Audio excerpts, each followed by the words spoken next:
Man at the movies. I went to see a movie last night with my mother and her best friend and my little brother. My little brother is 12 years old, quite small for his age and gets scared easily. We sat in the far back row on the end, with the exception of one seat separating us from the aisle. A very fidgety man occupied that seat. Halfway through the movie, it was the movie Godzilla. My little brother, who was sitting next to my mom and the strange man, told my mother he was scared.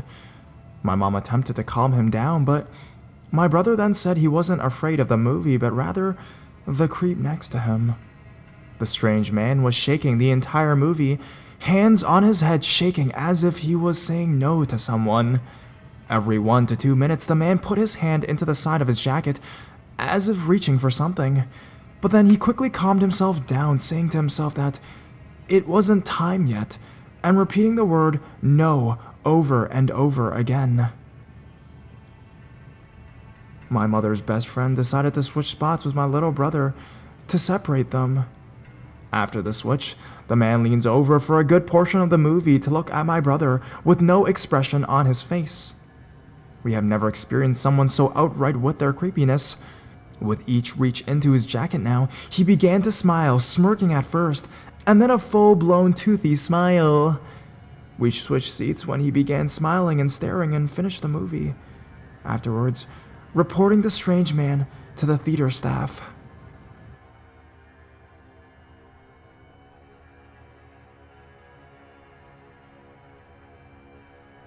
Scariest movie-going experience. So in my town, there is a small 5-screen non-profit indie theater which does a lot of first-run independent films and that sort of thing. The theater is usually pretty quiet and empty during the week, except for 1 or 2 employees and a handful of regular patrons. I'm a pretty pretentious guy, so I end up at this theater a lot more than I do at the Regal across town.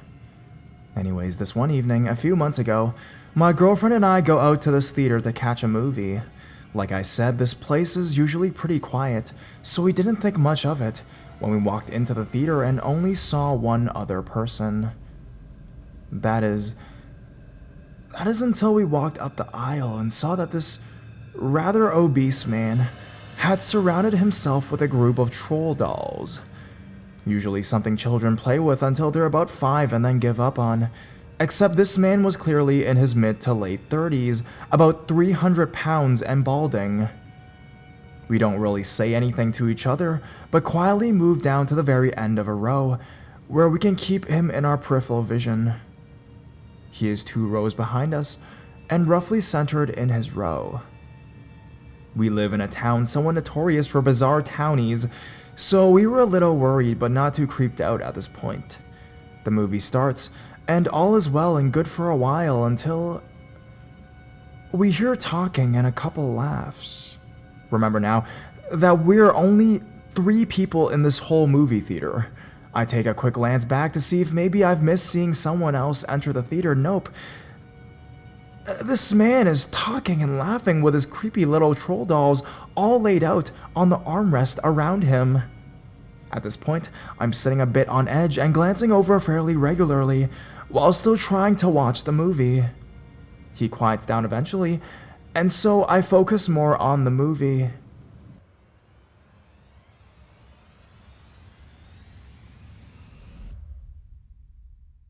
Until he stands up and shuffles into the aisle.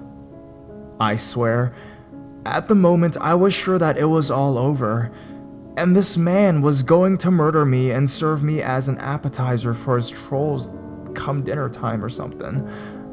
I keep him squarely in my peripheral for the next 20 minutes until he goes back to his seat and resumes talking to his dolls. Time goes by, and nothing else really happens. Credit rolls, and my girlfriend and I sit there for a few minutes after waiting for the man to pack up his trolls and leave. The credits are still rolling as we step out into the aisle, turn the corner to go to the exit, and almost run into him standing right there. We avoid any eye contact, keep walking, and walk as fast as we can without running, until we reached the car. I don't know if there was ever any danger or anything. He never made any threatening moves, and for all I know, he's a perfectly safe but mentally ill man. That said, I don't even remember what movie we went to see because I was so terrified of this guy.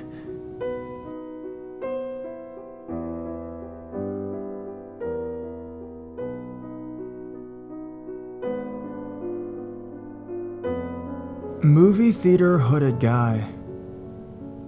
I've lived a pretty vanilla life and haven't had too many creepy encounters that would be worth posting. But there is one that I can remember, and it was pretty chilling. In South Florida, we have this really pretty outdoor mall that is honestly one of the nicest malls here. It has a few restaurants and a movie theater and is considered perfect for a date night. I barely ever go because it doesn't have too many of the shops that I like, but I figured it would be perfect for a romantic night out. Anyways, this was about 2 years ago.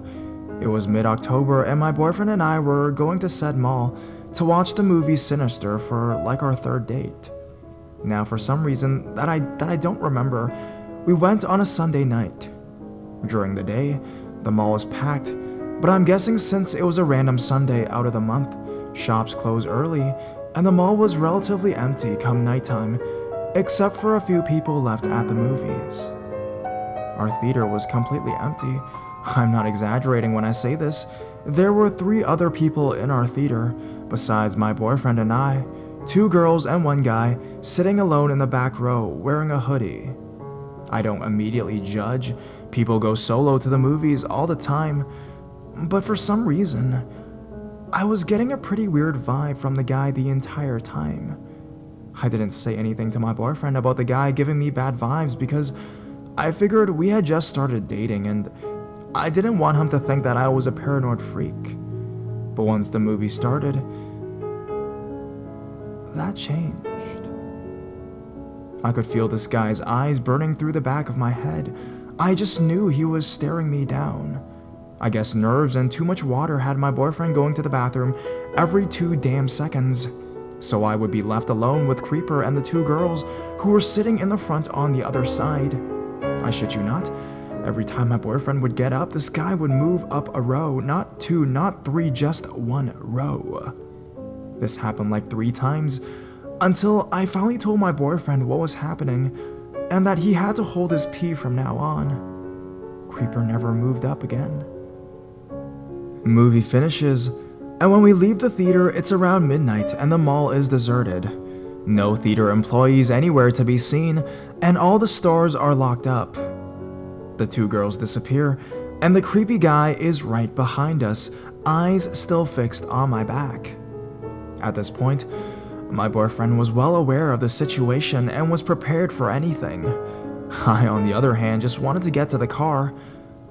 Ultimately, I chose flight instead of fight, and we hauled ass to the car. Lo and behold, Creeper hauled ass right behind us. I must have let out the most blood-curdling scream, because as soon as I did, 2 theater employees and a security guard turned the corner, and the guy stopped chasing us. I didn't even wait around. I was terrified, so we got in the car and booked it out of there. A few weeks later, though, we went back to the movies on a Saturday at regular hours and saw one of the kids who came with the guard. He had no idea who we were since we didn't stay and chat that night, but once we told him and thanked him, he let us know what happened. Turns out, the 2 other girls in the theater that night had noticed the guy follow us out the theater and told the 2 employees, who then told security to keep an eye out. They heard my scream and pinpointed where we were.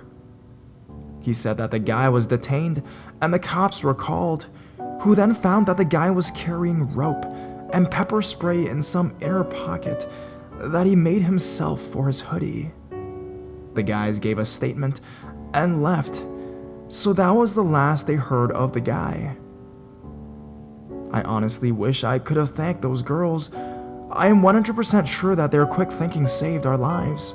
It's so scary to think that the guy was so focused on me. I mean, I'm extremely glad and grateful that everything turned out the way it did, and that he didn't follow them, but it was just kind of odd that he went after us. My boyfriend is a big guy, he's 6 foot and 240 pounds, and this guy wasn't big at all. It makes me feel like he saw something in me, and it was something that he liked, and just didn't care that I was with my boyfriend. Gives me chills just thinking about it. After that, I listen to my gut way more often, and I always do the same for someone if I feel like they are in danger. Better to look like some paranoid crazy than to feel guilty about not helping out.